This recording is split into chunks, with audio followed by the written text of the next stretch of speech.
Hello, আসসালামু আলাইকুম বন্ধুরা। আশা করছি সবাই ভালো আছেন। আমার নতুন একটা ভিডিওতে আপনাদের সবাইকেই স্বাগত। আজকের ভিডিওটা হচ্ছে এই বাইকটা সম্পর্কে টুকটাক বিষয় আপনাদের শেয়ার করব, যে এই জিনিসগুলো আপনাদের জানা দরকার বাইকটা কেনার পূর্বে। ব্রেকিং পিরিয়ড সম্পর্কে আমার আগে একটা ভিডিও আছে, সবাই একটু দেখে নেবেন, তাইলে ব্রেকিং পিরিয়ড সম্পর্কে আপনাদের পর্যাপ্ত ধারণাটা পাবেন। বাইকের ব্রেক পিরিয়ড কীভাবে মেনটেন করবেন তাও একটু শর্টকাটে বলে দিই। এই যে আরপিএমে কাটা দেখতেছেন, বাইকটা স্টার্ট দিই, স্টার্ট দিলে দেখা যাবে এই যে আরপিএমে কাটা দেখতেছেন, এই আরপিএমটা 2000 কিলোমিটার পর্যন্ত অন্তত 5000-এর বেশি না তোলাটাই ভালো, তাইলে হচ্ছে আপনার বাইকটা লং টাইম ভালো সাপোর্ট দেবে। আর যদি আপনার পাকনামিকে তুলেন, হয়তো বা আপনার বাইক এমনিতে চলতো 50-60 হাজার কিলোমিটার সমস্যা ছাড়া, তখন চলবে হচ্ছে 30,000-40,000 কিলোমিটার পর্যন্ত সমস্যা ছাড়া, এরপর সমস্যা দেখা দেবে। যাই হোক, যে বিষয়ে ছিলাম, এই বাইকের সাইড স্ট্যান্ড নিয়ে মানুষের কিছু কৌতূহল আছে, সেটা আসি। ধরেন বাইকের স্টার্ট অন করলাম, সাইড স্ট্যান্ড নামাইলাম। এই দেখেন আমার সাইড স্ট্যান্ড নামানো, বাইকের স্টার্ট অন।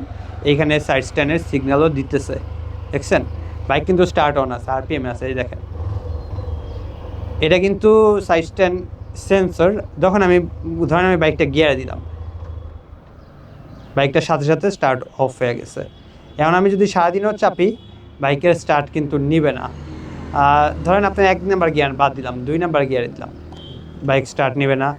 কোনো গিয়ারেই বাইক আর স্টার্টটা নিবে না। এই জিনিসটা মাথায় রাখবেন। সাইড স্ট্যান্ড সেন্সর আপনার নিউট্রালে থাকা অবস্থায় শুধুমাত্র বাইক স্টার্ট নেবে।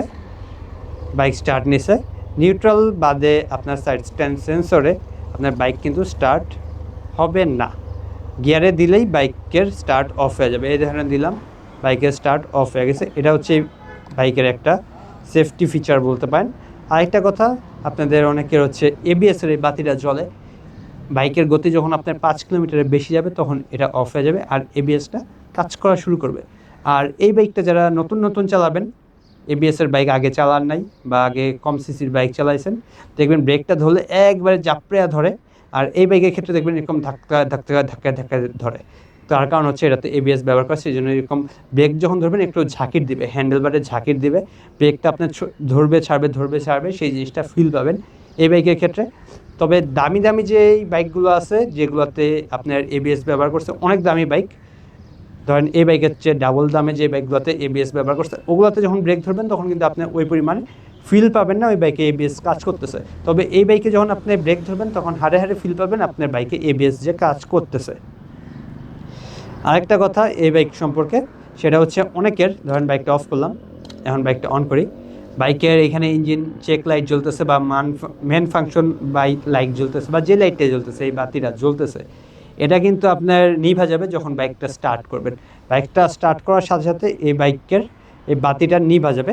আর যদি কেউ ধরেন বাইকে বিভিন্ন লক টক লাগান বা কোনো তার কাটেন, সেই ক্ষেত্রে এই বাতিটা আবার জ্বলে উঠবে। মানে আপনার বাইকে কিছু একটা করলেই এই বাতিটা জ্বলে উঠবে। নর্মালি বাইক যখন প্রথম চাবি দিয়ে অন করবে, তখন এই বাতিটা জ্বলে থাকবে, কারণ বাইকটা সব ফাংশন ঠিক নাই। ধরেন এখন স্টার্ট দিলাম, এটা কিন্তু চলে যাবে, দেখছেন?